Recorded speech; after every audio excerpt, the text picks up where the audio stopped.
Welcome to We Learn, Virtual Learning Network. This is session number 5 of the subject Organizing Child Care Services and the chapter Importance of Play in Development. Let's see the topics to be covered. What is play? Role of play in development. Play as a means of understanding children's development. Play and learning. Kinds of play and factors affecting play. Now let's see what is play. It would be rare and very surprising to see a group of children sitting together quietly without doing anything. It's very rare and it's very surprising when group of children are sitting and they are not doing anything. But even if a child is alone, you can be sure that she would find something or the other to play with. Not only children but adults also play. A child plays with toys as well as with children, but with adults as well. Firstly, play is fun. Why they indulge in play? Because it's fun for them. Secondly, play is enjoyable for its own sake. It's its own reward. Playing is its own reward for them. Playing is enjoyable and children find play as fun and it's really rewarding for them. Finally, play is that activity in which participation is spontaneous and of the child's own will. In play, the child's own will comes in and the participation is spontaneous as well as creative. Role of play in development. Play promotes cognitive development. When children play, it promotes the development of their mind, the development of their brain cells, and it opens windows to many new things. Play promotes imagination and creativity.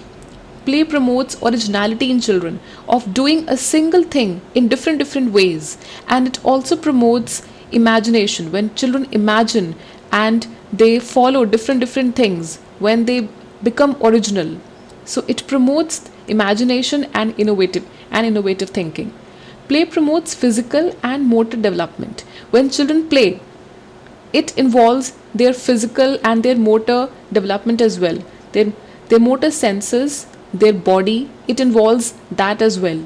So it uses their mind as well as the body. So it promotes also physical and motor development, especially when the child involves in outdoor play. Play helps in acquiring language. It also helps in acquiring language and it also helps in getting fluent with a particular language, whatever the child is speaking. It opens windows to learning the language in many different ways. Through play, the child learns to be social. The child also learns to be social with other people, how to talk, how to walk, and how to convince others. Play helps in emotional development. It also helps in emotional development of the child. It helps the child to overcome various emotions like stress, irritation, frustration, or happiness. It also helps a child to show happiness, excitement, or any other emotion. So it helps in their development of the emotions. Play promotes cognitive development. Play situations provide opportunities to handle and examine objects and explore the surroundings, which help children to find answers to the questions in their minds and to understand the reason why things happen the way they do. Children also, that is why they ask questions, that why a particular thing happens the way they do. They want to explore the world. They have the curiosity to explore and to see things in the light why they happen. By allowing children to play as they like, we help them in learning. We also help them in learning various things. They get to learn a lot of things like how to play with others, how to be social, how to interact with others. Play allows children to discover and learn for themselves. It also helps them to develop their social skills and discover many new things during the course of play. Play promotes cognitive development. The role of a caregiver, whoever is giving care to the child, firstly, the caregiver is needed to help the children understand their discoveries. It is helpful to make a child understand why a particular game is played and what a child can learn from it. Secondly, the caregiver can extend the child's discovery. Finally, the caregiver does not always have to wait for the children to discover something. They can also help them to discover something, not only wait for them to learn. Play promotes imagination and creativity. Make believe is a part of children's play. In play, it's possible to be creative and to do more than in reality. A broken plate may become a table for a 3-year-old girl and complicated spaceship for a 10-year-old child. A string of matchboxes can be a train. So, like many new things, and like many old things, children use for their play, and they create a lot of different things out of it. Like a string of matchboxes can be a train, a broken plate may be a table, and many other things which a child can use to play and to also develop original ideas. Play does not have to be a mirror of reality. Rather, it provides a flexible situation which allows the child to be creative. It nurtures imagination which helps the child to deal with day-to-day situations.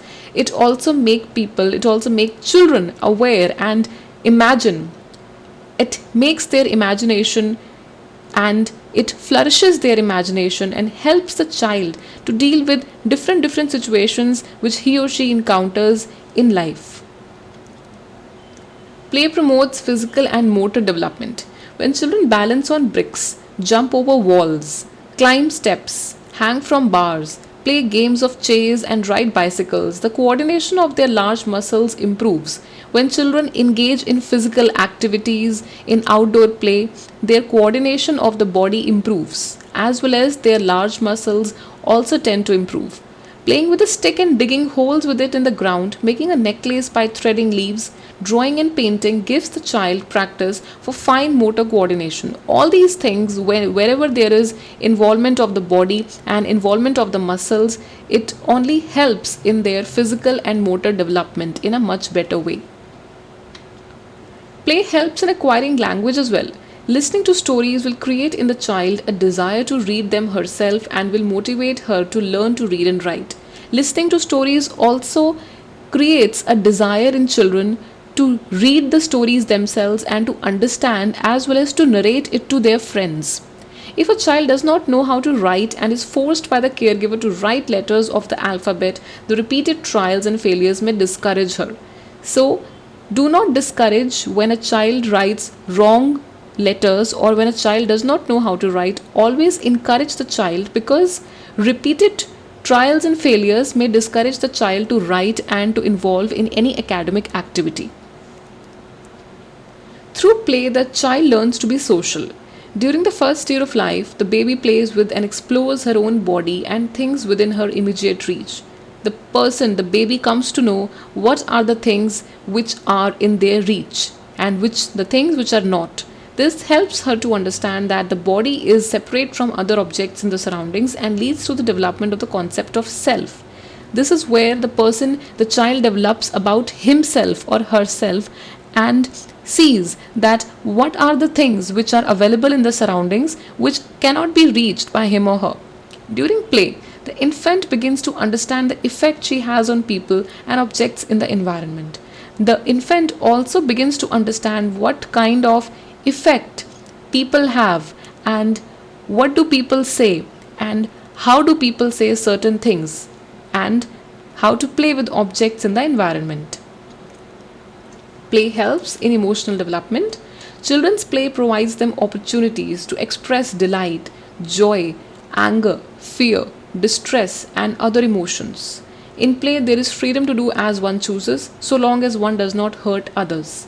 So in play, there is freedom to do what one wants, but so long as one does not hurt others.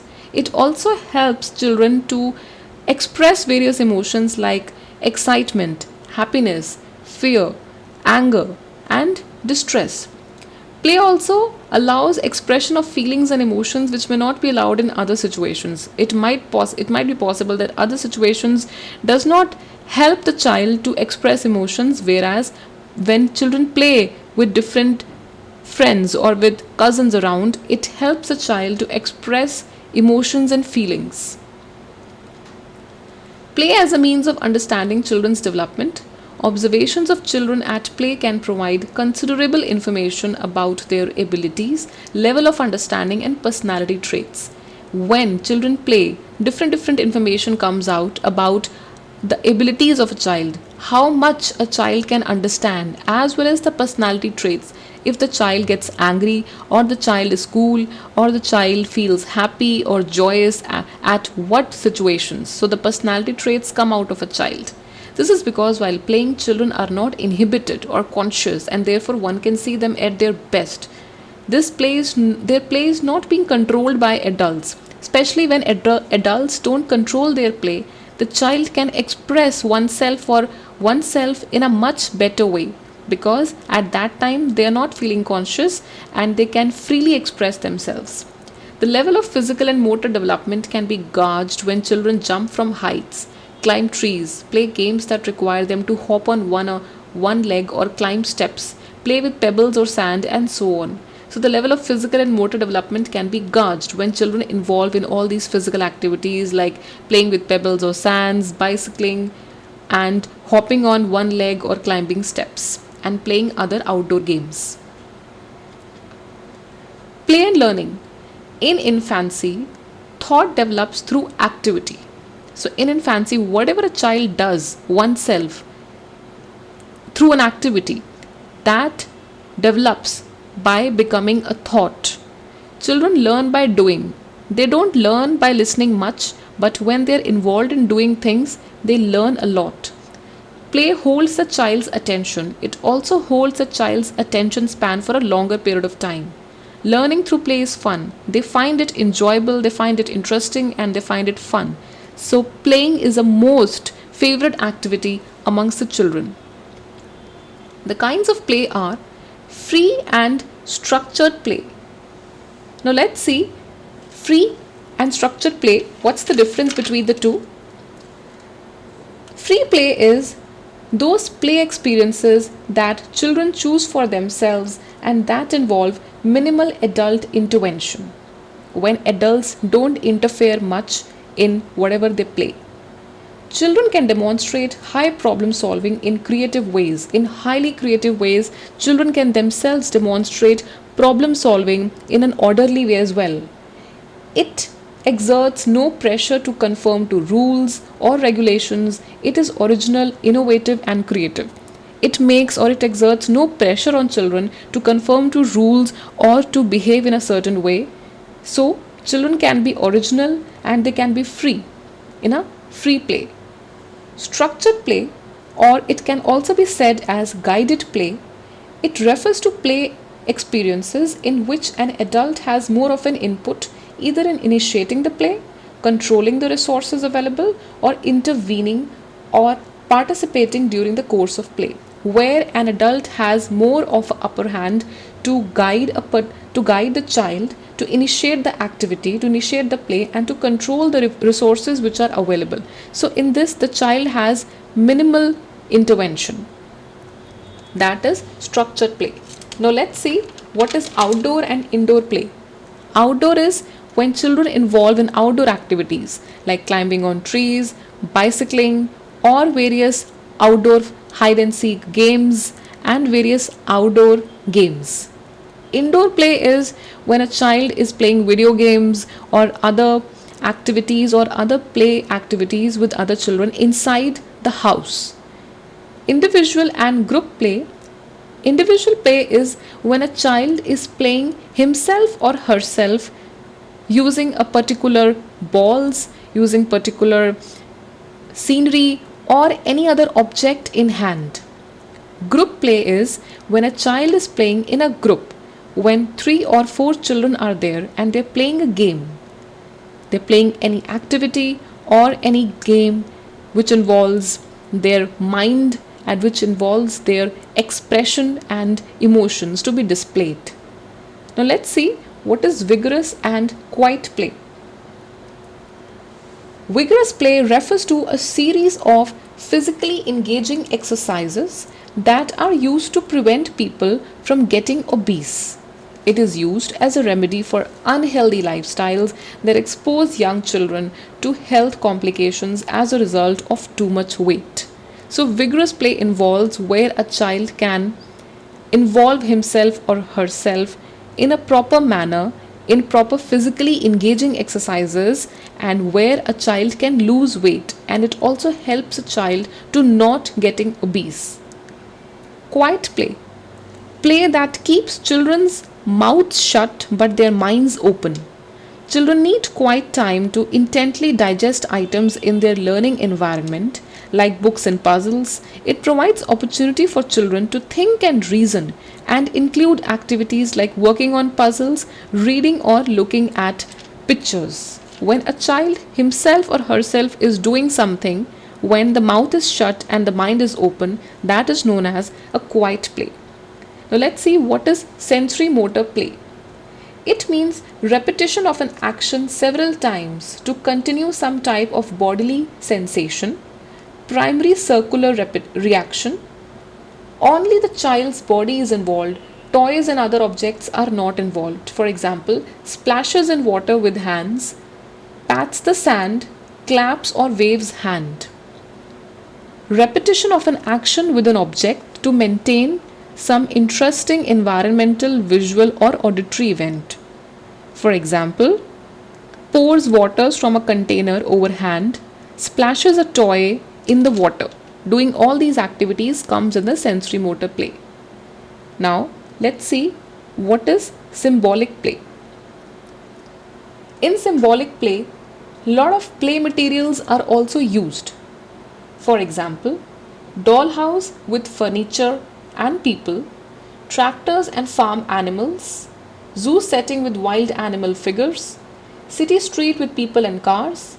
It also uses life-size props that children use to create and take on roles. So it involves a lot of role playing as well. For example, home and family, where the child takes the role of one of a family member. Farmer, scientist, chef, party guest, teacher, grocer, as well as a shopper. So all these roles are taken by a child to play and to also enact them. So it helps them and it makes the environment fun. Now, what are the factors affecting play? The factors which are affecting play are, first, the age. What is the age of the child? What the game? Is the age permitting the child to play a particular game? Is the game too easy for a child, or is the game too complicated for a child as respect to his or her age? So the age matters. The gender, whether the child is a baby, whether the child is a baby boy or a baby girl. So the gender, boys can play harder activities, whereas it is difficult for the girls to play on harder activities. So the gender also matters. The culture in which the child lives, his or her parents, family members, relatives, as well as the friends, that also matters. The social class to which the child belongs, the social setting to which the child belongs, that also matters, and that also affect. Ecology and setting, to what kind of environment, what kind of ecology and what kind of surroundings a child belongs to. The media, how much exposure the child has to the media, to the television, to the mobile phones, to the newspapers, to radio, to all these things, how much media exposure a child has. Quality of experience, how much games a child play, or how much games, outdoor or indoor, the child is confident in playing with. That also affects when a child play. So these are all the factors which affect play. That's it we have for you in this session. So these are some of the questions. You have to do it yourself. Question number 1 is, list 4 ways in which the caregiver can help children learn through play. Second, explain all the factors that influence play. Thank you. Happy learning. We learning.